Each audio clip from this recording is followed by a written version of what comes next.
All right, the day after Election Day, there's only one way to get the news, and it's with Ali Kadlubar, KWTX News 10, political analyst. Hopefully you got it from other people too. No, you're not a political analyst, but you are a reporter, and you do a hell of a job. Before we get to anything... Actually, I would like to add that I majored in political science, law and legal systems, and American government, so I could be an analyst if I wanted. Fair enough, and you're also related to... Tell us. John F. Kennedy. Now, how are you related to John F. Kennedy? So we're actually really close. The late John F. Kennedy, so no, you're not. It's my uncle's first cousin's husband's brother. So, yeah, when Ted Kennedy died, my aunt got invited to the funeral. Oh, really? Yeah. All right. Invite-only affair. That would make sense. Yeah. So, it runs in the blood, you know? Yeah. Do you know Ted Kennedy's been sober for like 11 years now? Ted Kennedy died. I know. He hasn't been drinking. Oh, my God. All right. So, Allie, I have a big bone to pick with you. You and I are Slovakics people. This show is presented by Slovakics. Okay? Yeah, absolutely. So it gets worrisome to me when I check out KWTX and I look at the website and I see that you're covering a well-known Czech bakery that's under new ownership 5 years since the closure. Who is this well-known Czech bakery? Might as well talk about it. Okay, it wasn't meant to compete with Slovakics, okay? This is a different thing. It's called the Village Bakery. It was the first Czech bakery to open, and By the way, States. They have amazing sweets. Amazing. You're promoting them, but you're roasting me? Look, there's no competition for Slovakics, so we might as well talk about it. Okay, well, anyways, so my dad grew up going to this bakery with his uncles, and he brought me there a few times. I even remember going there whenever I was thinking about going to Baylor. We went to West, and I got a kolache. So that was before it closed. The owner passed away suddenly. I don't believe she had anybody to leave it to, so it just sat there for 5 years, and then it went up for market recently, and the owners of the Village Shop, which is right next door to the Village Bakery, decided to buy it, and they're going to open it. And the good thing is that it's not just a random person or a random corporation company buying it, and then they're going to, make it a car dealership. Yeah. Not that there's anything wrong with car dealerships, but these owners are going to make sure that it keeps its tradition, and so family owned, right? Like stay and then the original recipes and stuff. So yeah. I'm excited to bring my dad back there because he loves talking about West, and he loves talking about the bakery. That's pretty good, Allie. So your family thread through that whole story is interesting as well. What about when you told me yesterday, and this was a real issue. Now, I'm a KWTX supporter. I'm a kind of a day of kind of guy. So yesterday I was like, where am I going to vote? And then so I go to KWTX. Hold on, Allie. I go to KWTX voting, and right away there's a great story by Ali Kadlubar. Click on the link here if you want to know where to vote. Boom, I click on the link. Then it says all the locations, but it has, like in red print, early voting. So I called Allie. I said, hey, the place I want to go to on 4th Street here in downtown Waco says early voting. And you said, well, only if it says early voting only. I was like, okay, it doesn't say early voting only. So what do? I march over there after I get done. Possibly. A long shift of work. And up on the door, it says, no voting here today. And then it gives all the information. I wake up to a text that was like, I hate you. And I was like, oh, no. And the video. I was walking up to the door. I said, I hate you. I mean, that was bull. So, by the way, you'll find this interesting. Well, you should know that. So you probably said it. I went over to the Dewey Center. I always want to say the Dewey Decimal Center, but the Dewey Community Center. And I voted over there. But, Allie, there's a guy in front of me. And let's just say I kind of figure I know how he voted. So afterwards, they gave us back the paper copies, and you put them through the machine, which I'd never seen before. I usually just voted in the machine. But they put it in the machine, and that's how they register your vote. So this guy who votes, he watches them put the paper in the machine, and then he goes, "Do I get like a receipt or something?" And the guy, the volunteer who's been busting his ass all day, he's like, "Oh, there's no receipts. Like that's how we do it." And the guy goes, "Mm-hmm, interesting." He walks. Do I get a receipt? I mean, valid. Valid, no valid. Trying to get down to like a voter fraud story in McLennan County, not happening. So what was your experience covering the election this year? It was just kind of overwhelming, like It usual. was. Like you just kind of there's nothing really you can do. There's not a ton you can do beforehand. So you're just basically. I was like before going into this week, I was like, I'm just gonna be stressed and exhausted for sure. So it was just kind of making sure that everything is accurate, everything is fair, non-biased. Each candidate has the same amount of time for each issue, and so just really learning about that candidate, acting like a mini expert, and Well, the political science background probably does help. a little bit, yeah. Do you think sometimes with local elections it's interesting because when you're on television talking about these people, you may bump into them. I mean, you probably will see them at like election parties or whether it's some kind of rally. Yeah, so that's awkward if you mess it up. Yeah. Well, did you go to any election like parties last night? No. Okay. I was so exhausted because my heart was just I covered 3 different races yesterday morning. And so it wasn't just like, hey, this race is happening. It was like, hey, this race is happening. Here's what you need to know about each candidate. Here's why. Here's sound from them, like an interview from them. And so that was like, I did 3 in a 2.5 hour long show, which doesn't sound like a lot. That's a lot. But it was. And so my heart was just racing for like 2.5 hours. And then I had to do like cut-ins, the noon show. So no, Really? I did not. Did you anchor the noon show or were you? No, I was live Live? Okay. twice for the noon show. What was the location vibe like? Honestly, it was kind of busy in the morning, and I went to the First Assembly of God Church, which is like a very popular location. Like it is always busy. The past few elections I've covered there, always busy, always crazy.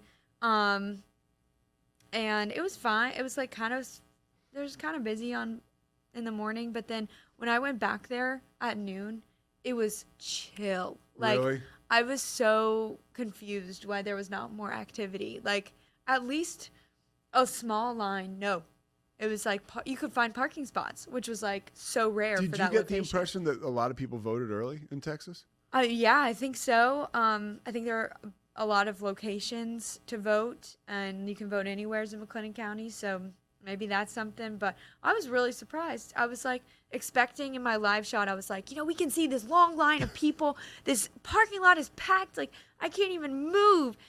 That kind of feeling. But no, I was like, there's no line. In Pennsylvania, my buddy Murph, he waited online for 3 hours. 3 hours. Could you imagine? No. Yeah. But that's good that he voted. Yeah, him and his wife both. I think they He canceled stuck each with other it. out, but Interesting. Election, it's always exhausting, and it's exhausting for any reporter or news. Honestly, it's exhausting for everybody. Was it? So, How late were you at work yesterday? till about 2. Okay, that's not too and bad. Not too bad. Yeah. But it was like my eyes were twitching, and like that's how I know like I'm really really tired. I'm exhausted, and I need to take a 4 to 5 hour nap. What was the biggest part of elections that you'll take with you? Was there any one thing that stood out, like from a story you did or from an experience you had yesterday in the newsroom or yesterday morning or this morning in the wake of the election results? Is there something that will stand out? I don't know. It was, I mean, like, I don't know. It was really, what was really cool, which I really appreciated all of the candidates who did this, was that I scheduled Zoom interviews. I sent Zoom interviews to all of the candidates for the House representatives and, or the state House of Representatives. And I was like, if you win, can you do a Zoom interview at 5:30 a.m. for our morning show?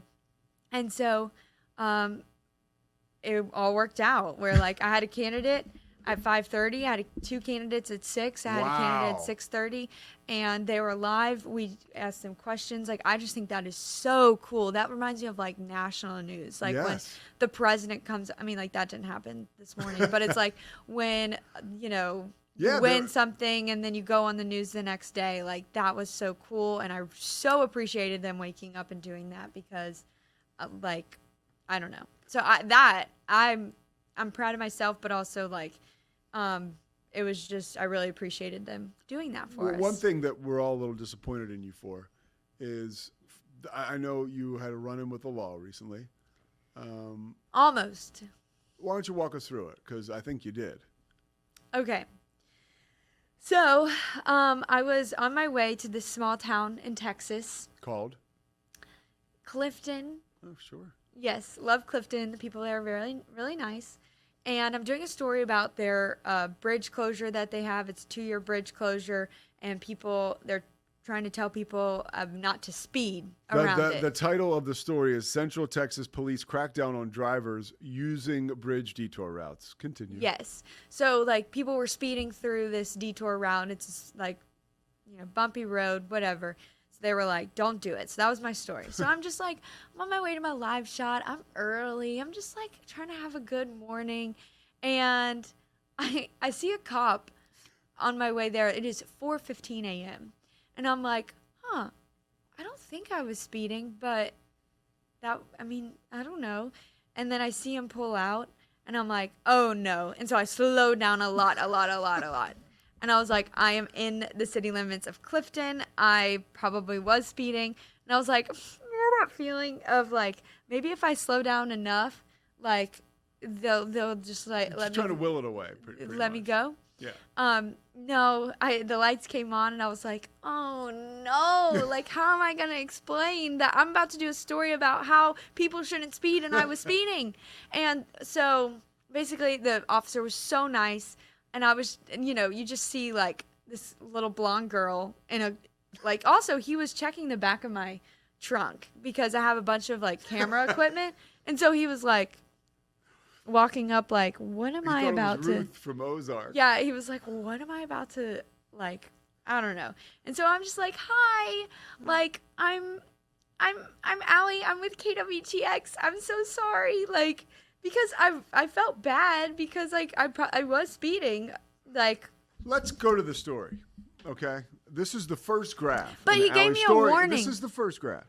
The nearly 2-year-long project to repair FM 219 bridges over the Bosque River and has been impacting drivers for a month. And the Clifton Police Department is asking drivers to obey the signage and take the correct route. Okay, so right there. And not speed. And here's a quote from the Clifton Police Chief. He says, it's been rough. It hasn't been the easiest for our department. We're a small department. I've had to pretty much put an officer down there every day to let people know to obey the signs and traffic rules. How do you speed after that? That's your story. Okay, hey, this was not the detour route. So there we go. I didn't get in trouble at the detour route, so I wasn't speeding there. Did the guy know you were Allie Kadlubar? No, he didn't. Did you tell him? Yes, I did. I was like, hi, like, don't you know who I am? No, I didn't say that Yeah. because, like, no. I was just like, hi, I'm with KWTX. I'm about to do a story about the bridge closure. I'm so sorry. And he was like, I gave him my ID, and then he was just like, it's okay, like, or no, he didn't say that, but Did it was you just cry? he was chill. No, I was more just like, I hate myself. Like, I'm about to do this story. I'm about to tell people not to speed, and I just got in trouble. So what happened? So he gave me a warning, which was really nice. And I appreciate it because I was like, and then we both had a nice laugh about it because I was like, I literally spoke to your police chief about how people shouldn't speed, and I just got caught speeding. Cheating too. Speeding. And I was just like, I'm so sorry. And so he gave me a warning, and I could tell he was about to just have like a nice chat with me, which would have been great. If you didn't have to go live. But I was like, he was like, when does your show start? And I go, in 7 minutes. And he was like, oh, okay, you're good. Go ahead. Be So safe. did you make slot? I did, actually. I was like, I just got a warning. Now, and then I had to tell people that next whole level. morning. Did you tell them you got a ticket? Tell who? The audience. No, because That's a risky proposition, but it would really convey the story awfully well. I know I should have been Like, I was like, rushing they to get are here. cracking down on speeding, Yeah. even at 4:15 a.m. Yeah. I am one of those that got in trouble. So no, but I haven't got a speeding warning or ticket ever since I've been at KWTX. So that's 2.5 years. So I was like, I will gladly take this warning. Not gladly, but like, at least it was a warning. Tell me your favorite story from the Wait, last. I gotta say this one thing because, our first week there, another reporter and I had just started. We had both gone to LSU and we were both starting at KWTX. Josh. And yes, and we were assigned to go to this breaking news, this breaking fire out in Marlin, and he was driving back, and we go through this speed trap town, and we didn't know it was our first week, and I think he got a ticket for going like 15, 19 over in Riesel, and it was his first week there, and he gets a speeding ticket. How much was the ticket? I don't know, but I remember that phone call to our boss, and he was just, I felt so Were bad. you guys together? Yes, we were in the car together. Tiger and so TV. I'm just like, oh, sorry, but I'm glad it's not. Tiger TV, Ali Kadlubar, we got to let you go. We're up against the time here. Okay. Anything else? Go Tigers. I'm going to the Bama game this weekend. Oh, you are? Well, I'm trying to get a ticket, but I'm definitely going to Baton Rouge this weekend. So, go Tigers. All right. Ali, thank you so much. You're the best. Pete Sousa Show, powered by the Rogue Media Network, rolls on after this. It's the Pete Sousa Show.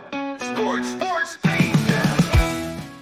Nobody tells our stories better than our clients. The difference is stark. I was rear-ended at a stop. I thought I was fine, and then once I got home, I realized it's a lot worse than I thought. I ended up having a ruptured disc. You say you're not hurting, and then an hour later, you're saying you're in all this pain. I just felt like most people would think that I was lying. And that's when I decided to call Daniel Stark. I owe a lot to Daniel Stark. They really got me what I deserved. The difference is stark. We definitely love our relationship and love Extraco. It's been an amazing experience. They made the PPP process easier. They were reaching out to me saying, what can I do to help you? That made a huge difference because my stress level, when we shut down, to afterwards was night and day. Our experience with Extraco has been phenomenal since the very beginning, so we love Extraco.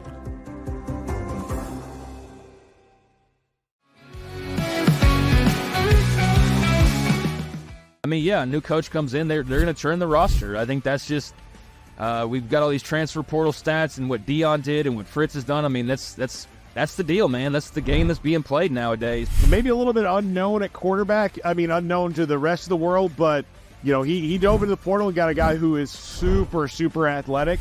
South Dakota State's really good. Give us a little bit of breakdown about what they can do and what Oklahoma State needs to be worried about. But look at that form right there. I need to say nothing else about this because I found one.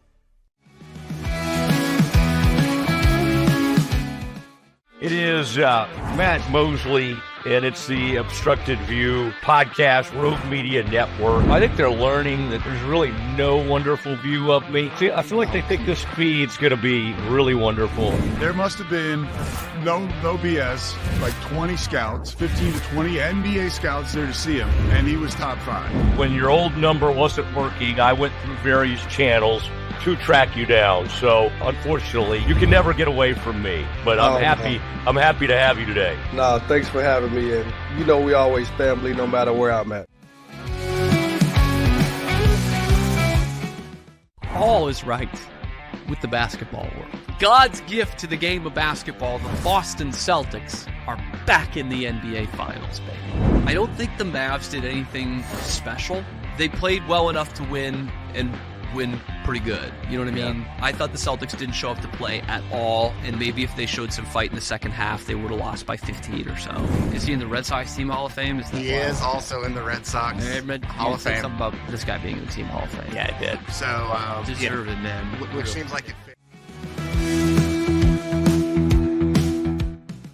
Welcome to a special edition of the Doomsday Podcast. Look at this. We got one of the great golfers in the world, certainly one of the great pass rushers in NFL history. But he also had a vision for you. And so it was like you had the best of both worlds, right? You had somebody on you early, and then you had somebody who was maybe more relaxed. What were a couple of your biggest takeaways? The person you referred to that I spoke with, I've spoken to some personnel people and general managers of the league to get some, independent, objective assessments of the players the Cowboys picked, and we'll go through that. Has the general manager changed at all in the draft for you? Nope, it's been the same since I was here the last time.